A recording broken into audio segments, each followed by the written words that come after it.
We're at the front of the house right now, and we are looking at the western side of the front of the house. And in this corner, we have the desert bird of paradise that is suited for the desert weather here in our place.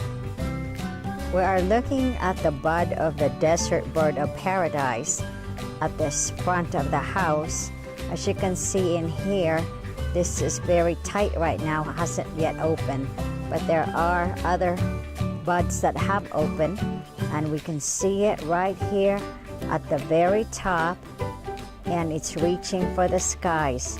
It is quite colorful, and this particular one, as you can see, has quite spectacular colors, and it comes in yellow, and I believe this is the only colors just come in, but the red markings on it looks like hairspray.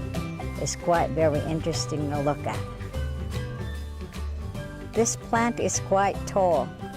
I would say about 12 feet from the ground up, and it likes the sunny part of the yard. In this case, this one is somewhat sunny for the most part, but we do compensate on the sun in the morning. It hits it quite very, very well. So this particular plant seems to be doing just fine in the front yard.